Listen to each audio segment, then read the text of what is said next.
पाशाङ्कुशान् भयवरान् दधतं गजास्याम् रक्ताम्बरं सकलविघ्नहरं गणेशं ध्यायेत् प्रसन्नमखिलाभरणाभिरामम् सजयति सिन्धुरवदनो देवो यत्पादपङ्कजस्मरणं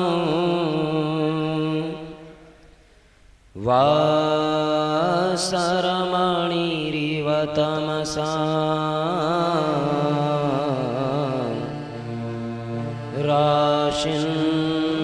राशिन्नाशयतु विघ्नानाम्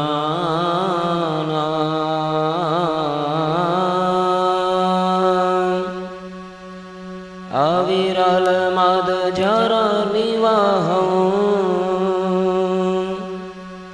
भ्रमरकुलानीक सेवितकपोलम्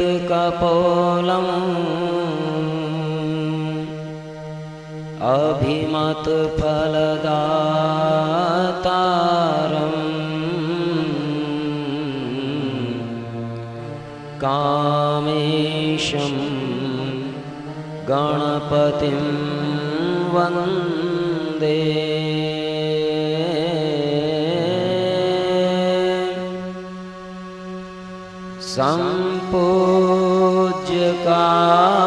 सम्पूज्यकानां परिपालकानां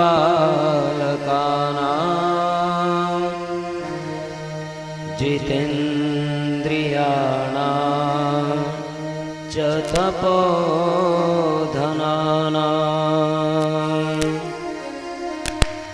देशे च राष्ट्रे च कुले च राज्ञां करोतु शान्तिं भगवान् गणेशः।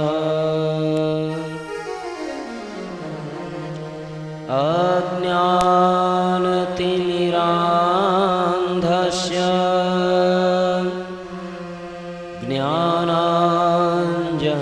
ज्ञानाञ्जनशलाकया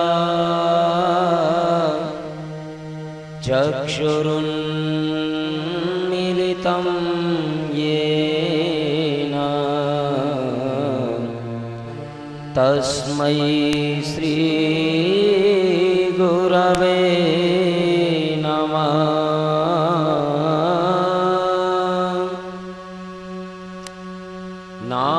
नारायणं नमस्कृत्य नरं चैव नरोत्तमं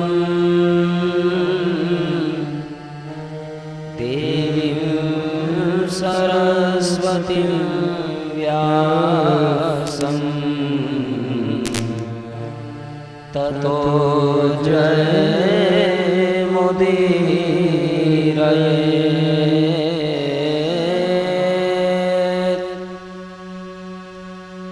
मूकं करोति वाचालं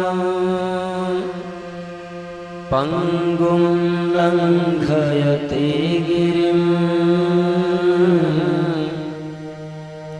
यत्कृपातमहं वन्दे परमानन्दमाधवम्।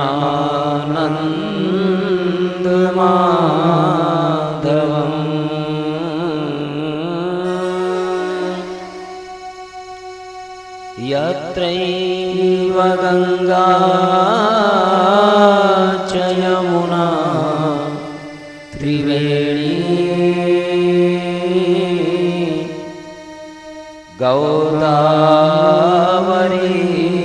सिंधु सरस्वती च सर्वाणि तीर्थानि वसन्ति यत्र तत्रार्चितो धारकथा प्रसंग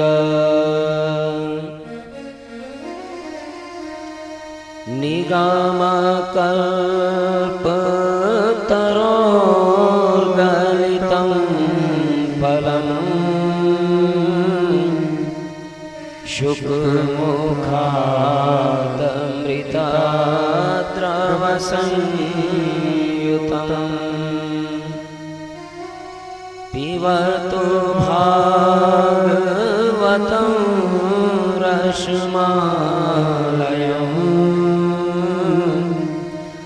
मुहुर्मुहुः रसिका भुवि भावुका।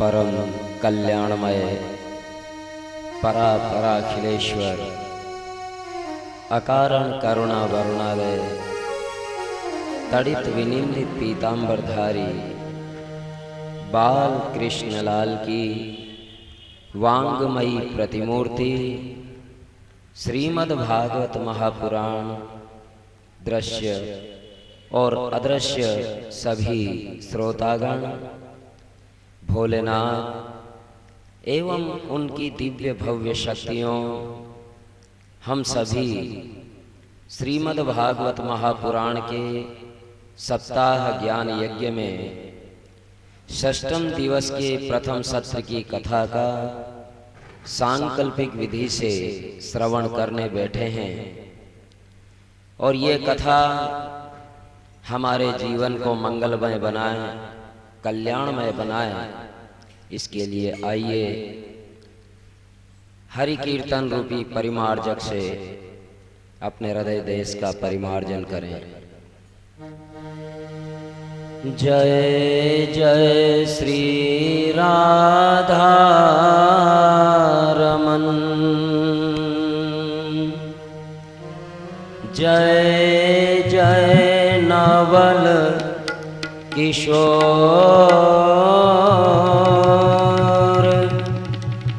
जय गोपी चित चोर प्रभु,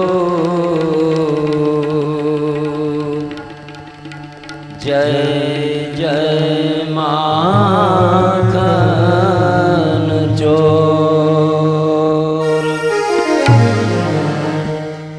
राधे राधे गोविंद गोविंद राधे, राधे राधे गोविंद गोविंद राधे, राधे राधे गोविंद गोविंद राधे, राधे राधे गोविंद गोविंद राधे, राधे राधे गोविंद गोविंद राधे, राधे राधे गोविंद गोविंद राधे, राधे राधे गोविंद।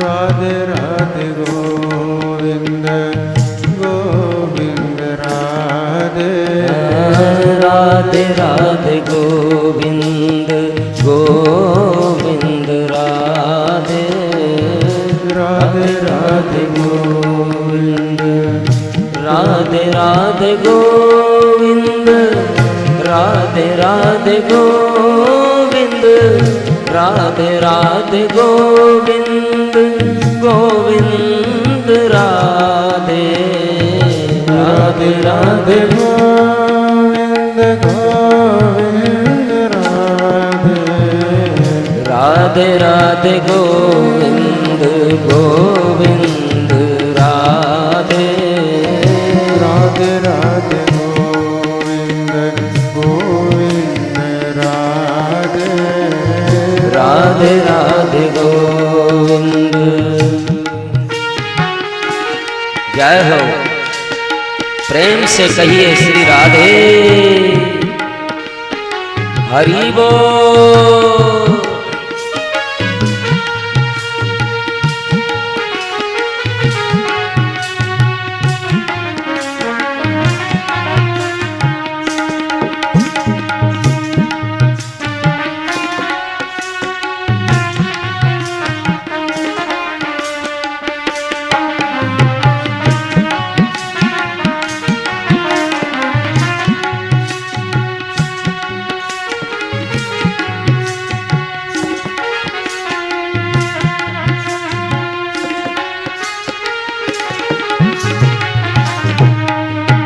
प्रभु ही हैं जो जन्म से लेकर के मरण पर्यंत हमारे साथ रहते हैं। चाहे कोई छोड़ दे लेकिन ईश्वर हमें कभी नहीं छोड़ते हैं।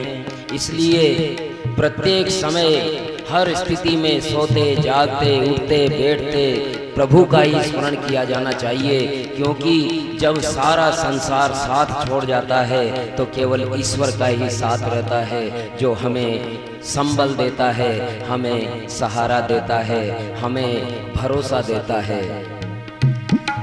सुख के सब साथी दुख में न कोई।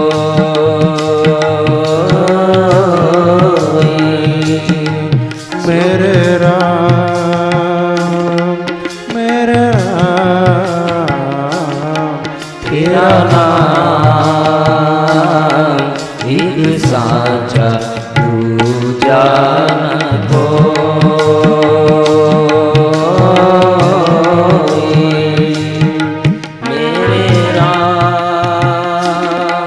मेरे राम तेरा नाम एक साचा दूजा न कोई।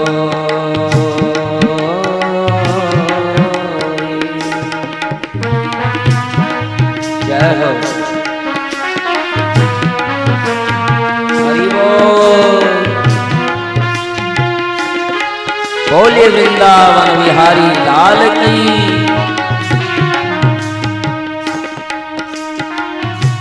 जीवन आनी जानी छाया, जीवन आनी जानी छाया। झूठी माया झूठी काया, झूठी माया झूठी काया। फिर काहे को सारी उमरिया,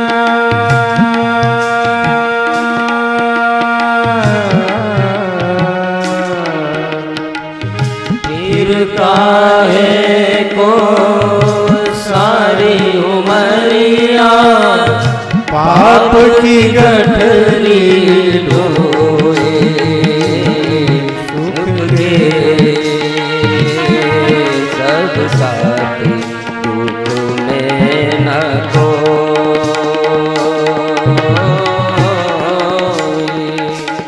मेरे राम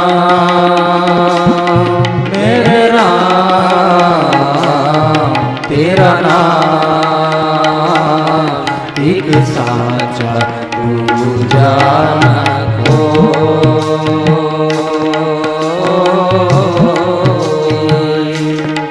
मेरे राम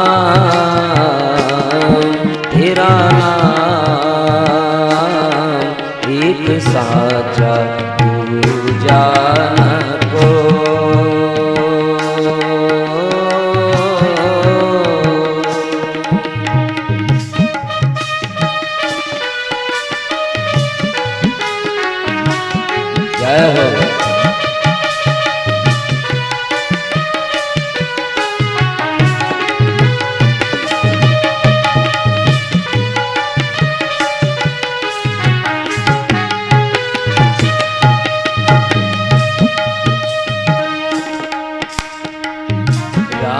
राधे गोविंद गोविंद राधे राधे राधे गोविंद गोविंद राधे राधे राधे गोविंद गोविंद राधे राधे राधे गोविंद जय जय राधा रमण हरि बोल जय जय राधा रमण हरि बोल जय जय राधा रमण हरि बोल जय जय राधा रमण हरि बोल राधे रानी की राधे रानी की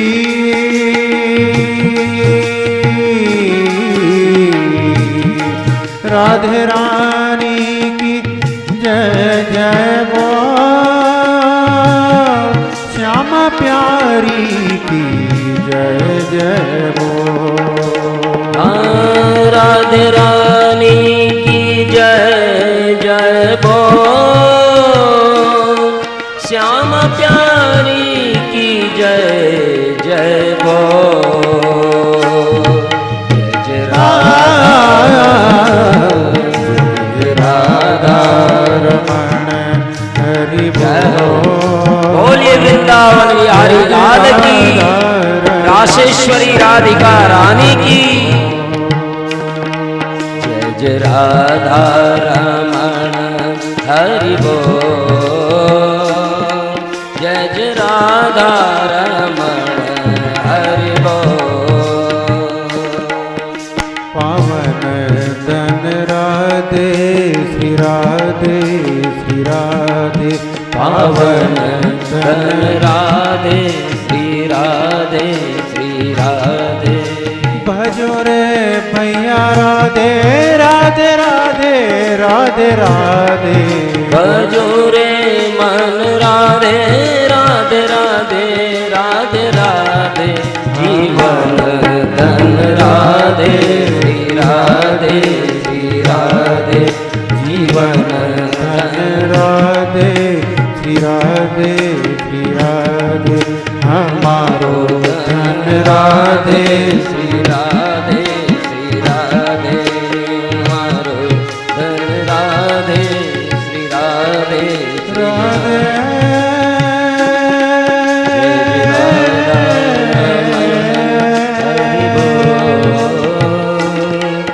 राधे राधे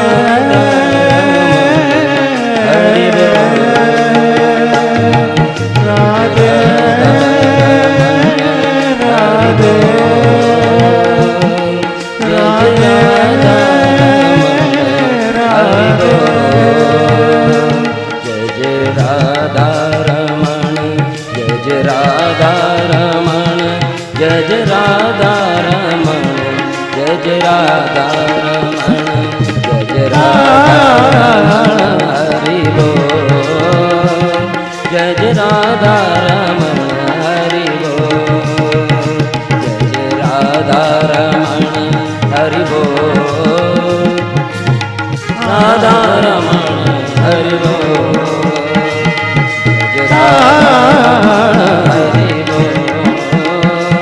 जय जय राधा रमण हरि बोल जय जय राधा रमण गिरिधारी गिरिधारी श्याम बनवारी गिरिधारी श्याम बनवारी गिरिधारी श्याम बनवारी गिरिधारी श्याम बनवारी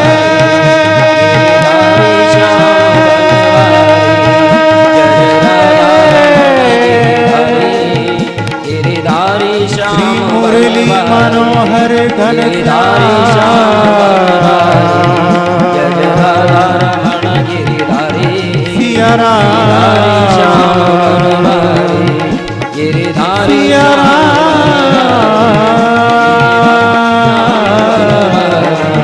गिरिधारी श्याम बनवारी राधे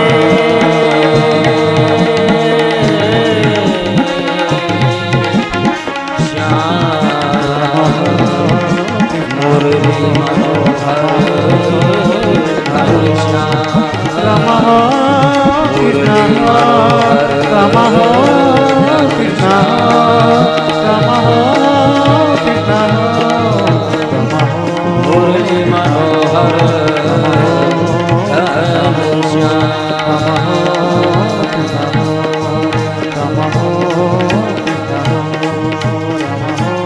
जय जय राधा रमण गिरिधारी गिरिधारी श्याम बनवारी।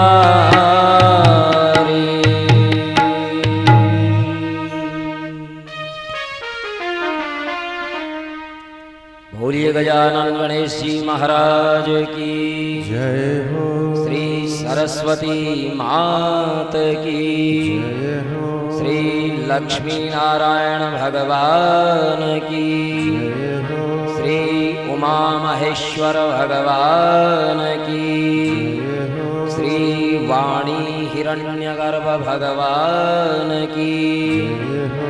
श्री राघवेंद्र सरकार की जय हो। श्री वृंदावन बिहारी लाल की जय हो। श्री राशेश्वरी राधिका रानी की जय हो। श्री हनुमान जी महाराज की जय हो। श्री जगदम्बे मात की श्री सद्गुरुदेव महाराज की श्री भागवत भगवान की जय जय श्री राधे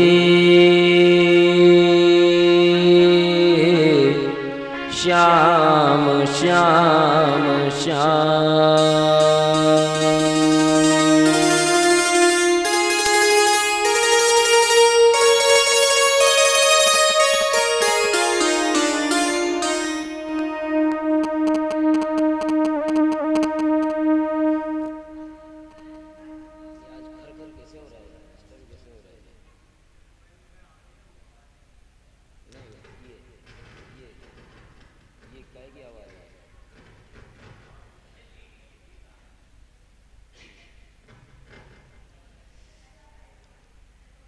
बोलिए वृंदावन बिहारी लाल की। देखिए जिस प्रकार एक अंगारे के छिटकने से अनेक कणों में अग्नि बिखर जाए अथवा जल का तत्व एक ही है और उस तत्व से असंख्य बूंदों के रूप में जल गिरे, प्रत्येक बूंद में वही जल है। इसी प्रकार इस संसार में जितने भी प्राणी मात्र है, जितने भी भूतगण हैं, वे सभी परमेश्वर के महासमुद्र से निकलते हैं और उसी में समा जाते हैं।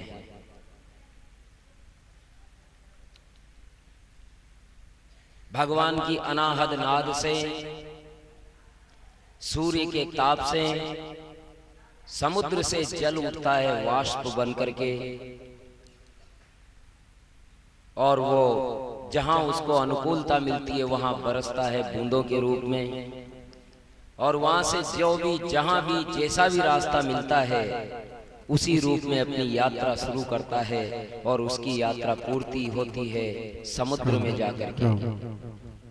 आकाशात पतितं तोयम यथा गच्छति सागरम सर्वदेव नमस्कार केशवम प्रति गच्छति। जिस प्रकार आसमान से जल गिरता है, कहीं भी गिरे वो, लेकिन उसकी गति समुद्र ही होगा, समुद्र में ही जाकर के मिलेगा। इसी प्रकार चाहे किसी भी रूप में, किसी भी नाम पे प्रकार नमस्कार किया जाए, प्रणाम किया जाए, निवेदन किया जाए, वो निवेदन प्रभु नारायण को ही मिलेगा, केशव को ही मिलेगा। हम सभी भटके हुए ईश्वर अंश हैं। रावण को हम राक्षस कहते हैं, लेकिन रावण भी ईश्वर अंश था। अरे रावण और कुंभकर्ण तो वही थे, जय और विजय, जो भगवान के पार्षद थे। चाहे कोई भी प्राणी है, किसी भी स्थिति में है, वे सब ईश्वर के अंश हैं। ये है कि उनके प्रारब्ध के अनुसार, उनके कर्मों के अनुसार उनकी अभी क्या स्थिति है, ये अलग अलग स्थितियां हो सकती है, लेकिन एक बात तो तय है कि वे सभी ईश्वर के अंश हैं। और प्रत्येक ईश्वर के अंश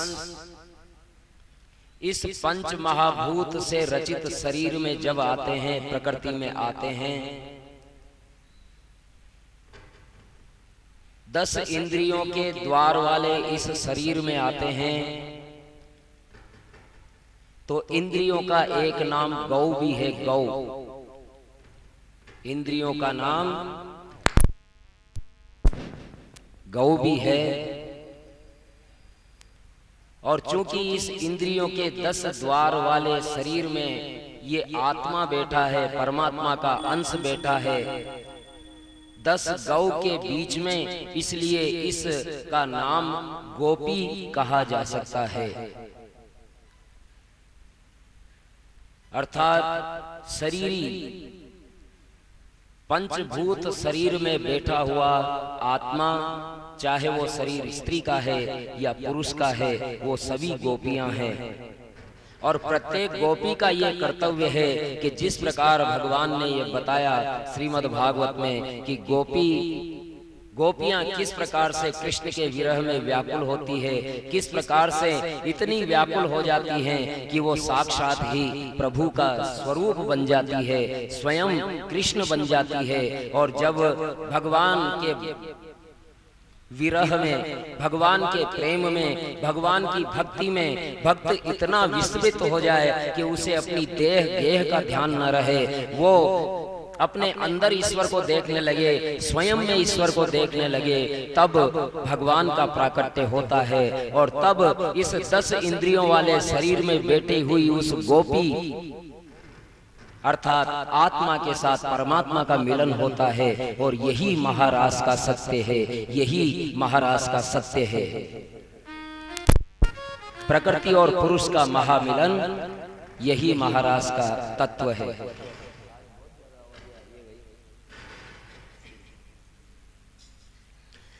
सुखदेव जी महाराज कहने लगे, इति गोप्य प्रगायन्त्य प्रलपन्त्यश्च चित्रधा रुरुदु सुस्वर राजन् कृष्ण दर्शन लालसा। सुखदेव जी महाराज ने कहा कि हे राजा परीक्षित, गोपिकाएं जब अनेक प्रकार से रोने लगी, भगवान श्री कृष्ण की लीलाओं का रो रो करके गान करने लगी, तो उनका रोना भी स्वर गीत बन गया, क्योंकि कृष्ण दर्शन की लालसा से वो व्याप्त थी। और इसीलिए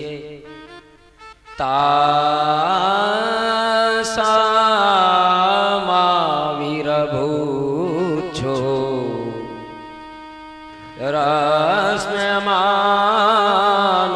रश्म्यमानुमखाम्बुज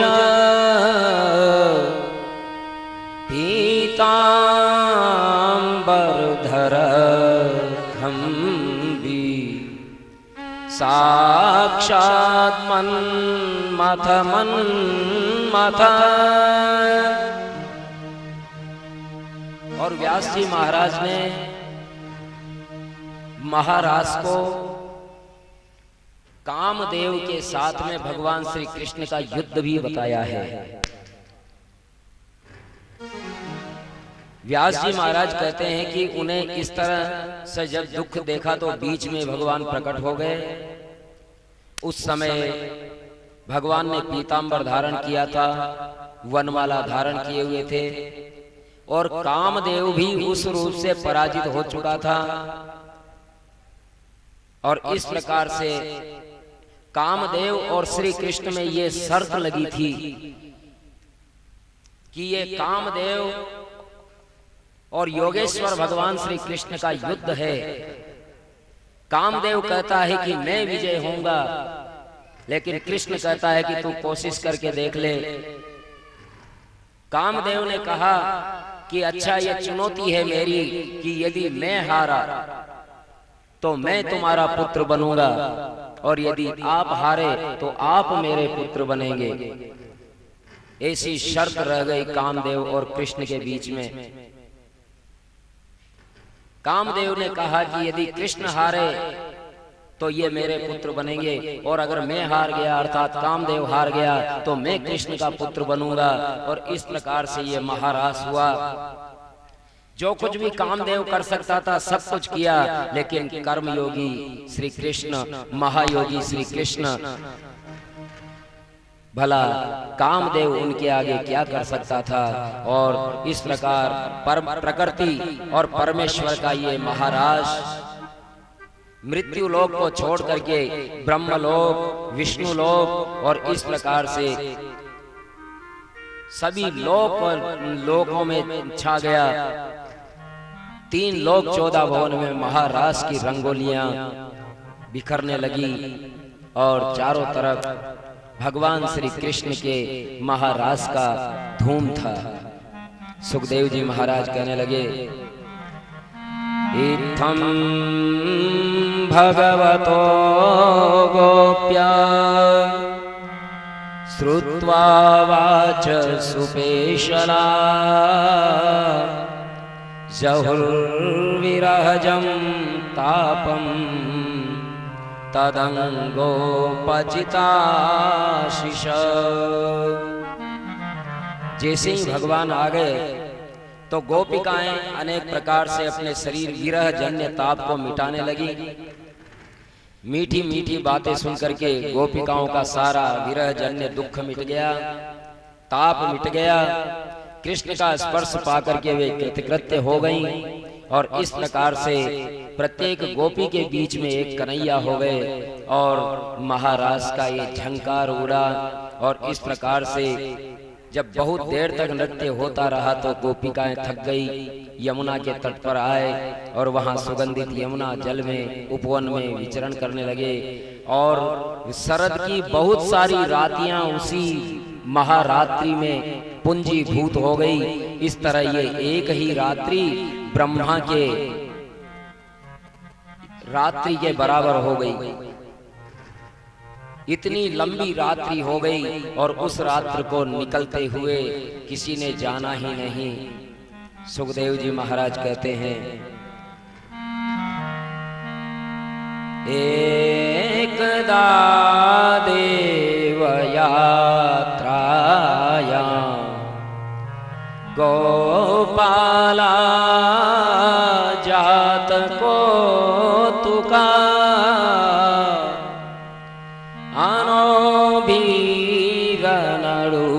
अनोभिगनयुक्ते प्रयायोस्तेऽम्बिकावनम्। सुखदेव जी महाराज ने कहा कि हे राजा परीक्षित, एक बार गोपालों को देव यात्रा की उत्सुकता हुई तो उन्होंने बैलगाड़ियों पर सवार होकर के अंबिकावन की यात्रा की। अंबिकावन, हे राजन, वहां सब लोगों ने सरस्वती नदी में स्नान किया। ये अंबिकावन रेगिस्तानी राजस्थान से लेकर के और गुजरात के बीच में सरस्वती के मार्ग पर ही जो वन भूभाग है उसे ही अंबिकावन कहते हैं। जहां अंबा माता भी है गुजरात में, वो अम्बा माता जिस स्थान पर है, जो शक्ति पीठों में 51 शक्ति पीठों में परिगण्य है, अंबिका वन की यात्रा की नंद बाबा गोप ग्वालों के साथ में। नंद सुनंद आदि गोपों ने भगवती का बड़ा उपवास व्रत किया और केवल जल पी करके वे रात्रि उसी सरस्वती के तट पर रह गए। उसी अंबिका वन में कोई ऐसा बड़ा अजगर था, ये देववश उधर आया और सोते हुए नंद बाबा को पकड़ लेता है। सारे गोप वालों ने जब देखा कि नंद बाबा को अजगर ने पकड़ लिया है, तो सारे गोप वालों को बड़ी चिंता हुई और लकड़ियों से पीटने लगे उस अजगर को। लेकिन वो छोड़ नहीं रहा था नंद बाबा को। सर्प ने जब नहीं छोड़ा भगवान के पिता नंद बाबा को, तो गोप वालों ने आवाज लगाई, अरे कृष्णा, ए कृष्णा, अरे नंद बाबा को अजगर ने पकड़ लिया है। और इस प्रकार से जब कृष्ण भगवान आए, यादवपति भगवान के वहां पहुंचते ही भगवान ने केवल उसे छू दिया। जैसे ही भगवान का स्पर्श हुआ, चरण का स्पर्श हुआ, उस अजगर के सारे पाप मिट गए और सर्प की देह छोड़कर वो विद्याधरों का वंदनीय विद्याधर बन गया। बड़ी नम्रता से उसने भगवान को प्रणाम किया। उसके शरीर से दीप्ति निकल रही थी, स्वर्ण की माला पहने हुए था। भगवान ऋषिकेश ने उनसे पूछा कि तुम कौन हैं? आप तो सर्वोत्कृष्ट सौंदर्य से प्रकाशित हो रहे हो, तुम कौन हो बताइए, और इस सर्प की घृणित योनि में तुम कैसे आ गए? तो सर्प कहने लगा, अहम विद्याधर कश्चित् सुदर्शन इति श्रुता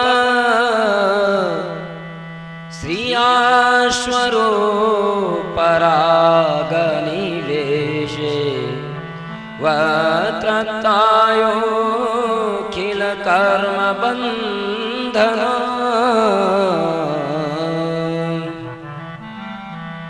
हे प्रभु, मैं सुदर्शन नाम का एक विद्याधर हूं। सौंदर्य और लक्ष्मी दोनों की ही मुझ में कोई कमी न थी। एक बार मैं विमान में चढ़ करके दिशा और विदिशा में चक्कर लगा रहा था वायुयान से। एक दिन मैंने अंगिरा गोत्र वाले ऋषियों को देखा।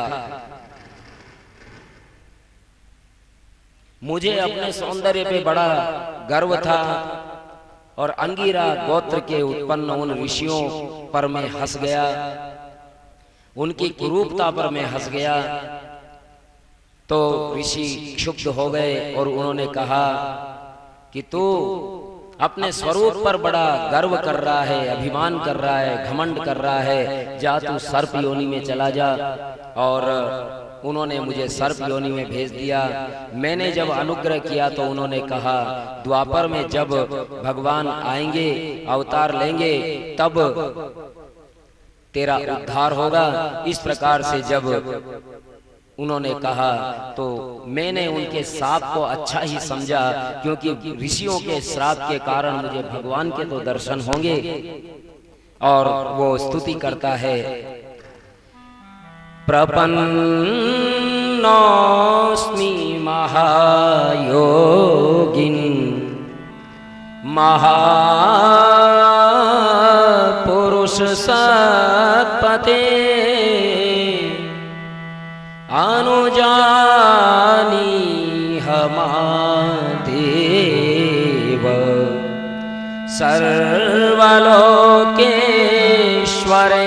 सर्वलोकेश्वरेश्वर। हे महायोगिन, हे प्रभु, मैं आपकी शरण में आया हूं। हे सर्वलोक के लोकेश्वर, मैं आपके चरण की शरण में हूं, मुझे अपनी शरण में ले लें।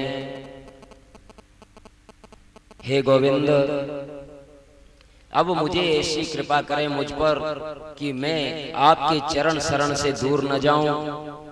और इस प्रकार से विद्याधर अनेक प्रकार से भगवान की स्तुति करके और भगवान का आशीर्वाद पा करके और अपने लोक को गया। सुखदेव जी महाराज कहने लगे, गोप्य कृष्णे वनौ याते तामनो द्रुत चेतसा कृष्ण लीला प्रगायन्त्यो निन्युर्दुःखेन वासरान्। जब कृष्ण भगवान वन में चले जाते थे तो गोपिकाओं का चित्त भी भगवान श्री कृष्ण के साथ ही वन में चला जाया करता था और वे बड़ी कठिनाई से कृष्ण की लीलाओं का गान किया करती थीं। और इस प्रकार उनका दिन बड़ा कठिनता से गुजरता था। ताई भग्नगतये सरितो वे तत्पदाम्बुरजो नीलनीतम् स्पृहति यविमाः पुण्या प्रेम वेपित भुजा स्मितमिताम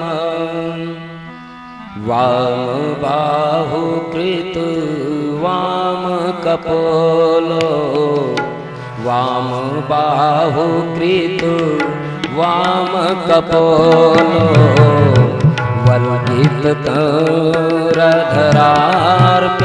वेणु कोमलांगुली विराश्रित मार्गम् गोप्य इति यत्र मुकुंद श्री कृष्ण गोविंद हरे मुरारे श्री कृष्ण गोविंद हरे मुरारे। ये गोपिकाएं भगवान को याद करके गीत गा रही है। ये संस्कृत का गीत है और व्यास जी का लिखा हुआ गीत है और इन्हीं श्लोकों को हम इस रूप में बोल रहे हैं, भ्रमित मत होना। गोपिकाएं गीत गाते हुए कहती है कि भगवान मुकुंद जब बाएं कंधे पर वाम कपोल झुका करके भौएं नचा करके होठों से बंसी बजाते हैं तो फिर वो कपोल अंगुलियों के छेदों पर अपनी अंगुलियां बंसरी के छेदों पर थिलकाते हैं और इस प्रकार से जब वो बंसी की तान छेड़ते हैं तो विमान में बैठी हुई सिद्ध पत्नियां भी मोहित हो जाती है। फिर हम तो साधारण गोपिकाएं हैं। वृंद सुबज वृषा मृग गायो वेणुवाद्यरत चेतसारा दंत दाष्ट्र कवलाकृत कर्णा निद्रिता चित्रमिवासन्। श्रीवत्स उनके वक्षस्थल पर है, बिजली सा प्रतीत होता है और ये नंदलाल वीरइयों के दुख को मिटा देता है। इस प्रकार से भगवान श्री कृष्ण जब गोकुल में नहीं रहते तो गोपिकाएं इस प्रकार से भगवान के गुणानुवादों का गायन करती है। श्री कृष्ण गोविंद हरे मुरारे श्री कृष्ण गोविंद हे नाथ नारायण वासुदेवा हे नाथ नारायण वासुदेव श्री कृष्ण गोविंद हरे मुरारे श्री कृष्ण गोविंद हरे मुरारे। हे नाथ नारायण वासुदेवा हे नाथ नारायण वासुदेव आए हो माता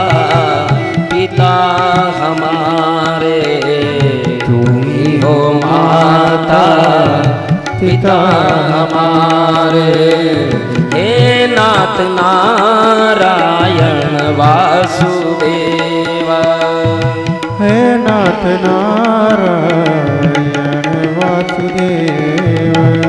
श्री कृष्ण गोविंद हरे मुरारी, श्री कृष्ण गोविंद हरे मुरारे, हरे मुरारे, हरे मुरारे, हरे मुरारे, हरे मुरारे। बोली वृंदावन बिहारी लाल की जय हो। तो इस प्रकार भगवान जब गोकुल में नहीं रहते हैं तो गोपिकाएं भगवान श्री कृष्ण को और उनके वंशी वादन को याद कर करके और इस प्रकार भगवान की लीलाएं गाती रहती हैं। वो गोपिकाएं उस समय भगवान की लीलाएं गा गा करके अपना मोक्ष प्राप्त करती थी, लेकिन आज तो कन्हैया हमारे पास नहीं है, लेकिन भगवान की लीलाएं तो हमारे पास है। इन लीलाओं को हम भागवत भगवान के माध्यम से प्राप्त करते हैं, अनुभव करते हैं, भगवान श्री कृष्ण के साथ खेलते हैं, तो क्या हम इनको याद कर करके भगवान को अपने हृदय में नहीं उतार सकते? भागवत कथा का यही तो उद्देश्य है कि भगवान की लीलाएं हमारे मन मस्तिष्क पर ऐसी छा जाएं कि दिन रात सोते जागते उठते बैठते भगवान की लीलाओं का गान हमारे हृदय स्थल में चलता रहे, हमारे अंतस में चलता रहे, ताकि भगवान की लीलाएं जब हमारे हृदय में चलेगी, हमारी मानसिकता में चलेंगी, तो कुविचार हमारे हृदय में नहीं आएंगे, अच्छे विचार हमारे हृदय में आएंगे। इसलिए नित्य निरंतर भगवान की लीलाओं का स्मरण करते रहना चाहिए, भगवान के नामों का कीर्तन करते रहना चाहिए और भगवान की चरण वंदना करते रहना चाहिए। बोली वृंदावन बिहारी लाल की। सुखदेव जी महाराज कहने लगे,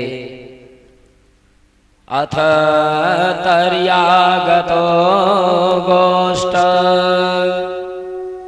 मरिष्टो वृषभासुर महीमहाककुत्काय कंपयन् खुरवीक्षिताम्।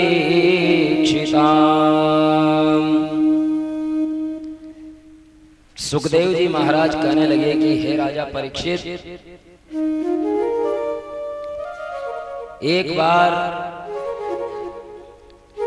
अरिष्टासुर नाम का एक राक्षस जो कंस ने भेजा था, वो भगवान श्री कृष्ण को मारने के लिए आया। उस दिन सायंकाल जब भगवान ब्रज में प्रविष्ट होकर के भोजन के बाद रास की तैयारी कर रहे थे, तो अरिष्टासुर बड़े भारी बैल का रूप बना करके आया। आकार बड़ा बड़ा था उसका। सारे गोप ग्वाल डर गए, कन्हैया कन्हैया पुकारने लगे और भगवान आगे बढ़े और दोनों पैर पकड़ करके ऐसा घुमाया और मार दिया जमीन पर कि वो मारा गया। बोलिए कृष्णचंद्र भगवान की। इसके बाद नारद जी वहां आ गए।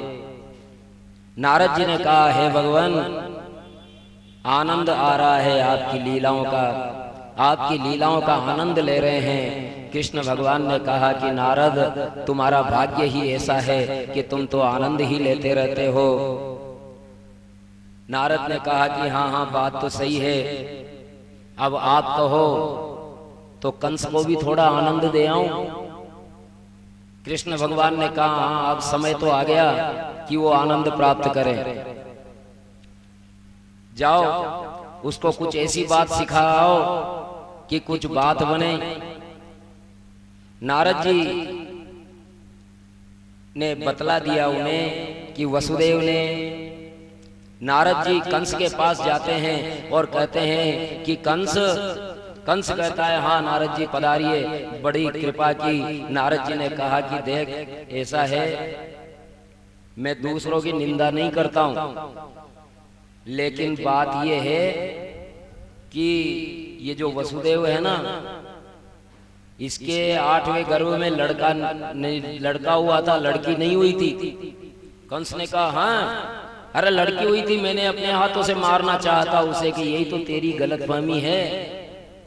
वो लड़की नहीं हुई थी, लड़का हुआ था, और वो लड़का आज भी जीवित है। कंस ने कहा अच्छा, अरे मैंने तो बहुत सारे लड़कों को मरवा दिया उसके चक्कर में, पहले बता देते। अरे पहले नहीं बताया, अब बता रहा हूं ना। वसुदेव का लड़का जीवित है और नंद बाबा के यहाँ पल रहा है गोकुल में। कंस ने कहा ओ, मुझे तो पता ही नहीं था। और जो लड़की तूने मारी ना, वो वसुदेव देवकी की नहीं थी, वो तो नंद बाबा की थी, यशोदा की थी, जिसे तुम मारना चाहता था। वो तो अभी भी जीवित है। कंस बड़ा दुखित हुआ। वसुदेव को मारने के लिए उसने तलवार निकाल ली, लेकिन नारद ने कहा कि देख, अगर तूने वसुदेव को मार दिया तो फिर वो तेरा काल है, वो किसी भी रूप में नहीं मानेगा, इसलिए अगर मारना है तो उसको मार, इसको मारने से क्या होगा। कंस ने कहा हाँ बात सही है, अगर मैंने उसके पिता को मार दिया तो फिर वो मुझे नहीं छोड़ेगा। तो अब क्या किया जाए। अपने सलाहकारों के पास गया। सलाहकारों ने वही उल्टी सलाह दी, किसी भी प्रकार से हो सके दोनों को साम दाम दंड भेद जैसे भी हो उनको मरवा डालो। तो कैसे मरवाया जाए। तो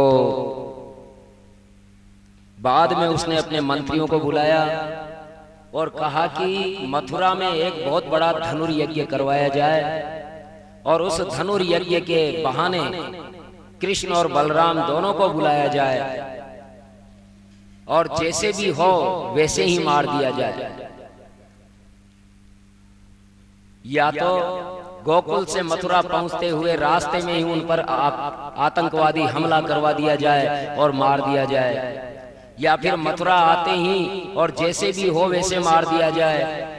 यदि नहीं मरे तो सैनिकों से आक्रमण करवा दिया जाए, फिर भी नहीं मरे तो कुबलिया पीड़ हाथी को मदमस्त करवा दिया जाए शराब पिला करके, और उससे कुचलवा दिया जाए।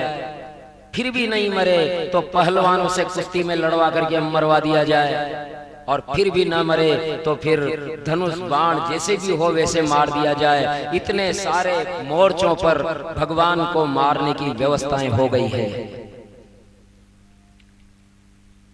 और अक्रूर को बुलाया। अक्रूर जी ने कहा आज कंस जैसे दुष्ट व्यक्ति को मुझसे क्या काम पड़ गया। अक्रूर जी के दोनों हाथ अपने हाथ में लेकर के कंस कहता है कि अरे अक्रूर जी, सारे यादवों में केवल श्रेष्ठ यादव आप ही हैं, आप ही से मैं कुछ आशा की कर सकता हूं। अक्रूर ने कहा क्या बात है। दुष्ट अगर प्रिय भाषा बोल रहा है तो समझ जाना चाहिए कि कुछ न कुछ दाल में काला है, क्योंकि रावण जब मारीच से प्रिय बोला था कि अरे मामा, हे मामा जी, मारीच जी, तो मारीच जी ने ये सोच लिया था कि आज तो भगवान ही बचाए तो बचे। इसी प्रकार जब अक्रूर से कंस प्रिय बोला तो अक्रूर जी ने भी सोचा पता नहीं दुष्टों की जो वो चाटुकारिता होती है ना, दुष्ट अगर चाटुकारिता करता है तो बहुत बड़ा नुकसान देता है। इस प्रकार से अक्रूर जी ने कहा भाई क्या है।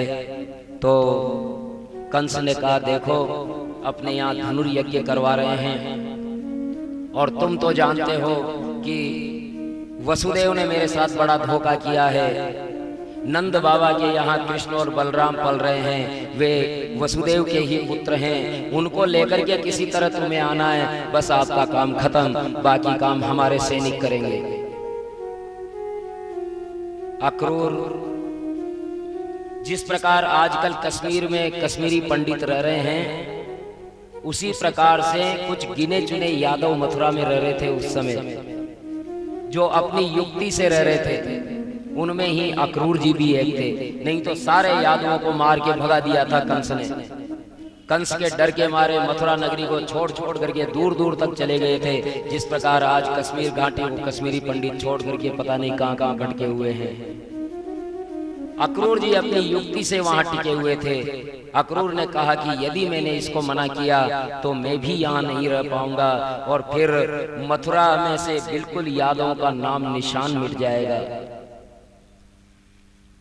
तो उसने कहा ठीक है, मैं आपका काम करूंगा। और इस प्रकार से अक्रूर जी ने हामी भरी और कंस ने अंतिम प्रयास के रूप में एक केशी नाम के राक्षस को भेजा कृष्ण और बलराम को मारने के लिए। सुखदेव महाराज कहने लगे, केशी तो कंस प्रहित महायोनिर्जरयन् मनोजवम् सदा वधूताम्रविमान संकुलम् कुर्वन्नभो हेषितभीषिताखिला कुर्वन्नभो हेषितभीषिताखिला। सुखदेव जी ने कहा कि हे राजन, कंस का भेजा हुआ केशी महावेगवान घोड़ा बन गया और घोड़ा बन करके उसका डील डोल बहुत बड़ा और भयानक था। भगवान उसके सामने आए और बड़े वेग से भगवान पर टूट पड़ा, लेकिन भगवान ने दूर तक उसे फेंक दिया। वह मूर्छित हो गया। होश में आने पर घोड़े ने मुंह खोल करके और भगवान की तरफ फिर दौड़ा तो भगवान ने अपना हाथ उसके गले में डाल दिया। उसका दम घुट गया और वो वहीं मर गया। बोलिए कृष्ण भगवान की। इस प्रकार उसके मरने पर नारद जी ने फिर आकर के स्तुति की। उधर तो कंस से कहा आए कि कृष्ण बलराम वसुदेव के पुत्र हैं, और इधर कृष्ण भगवान के पास आ गए और यही स्तुति करते हैं कि हे प्रभु, आप धन्य हैं। त्वामीश्वर स्वाश्रयमायया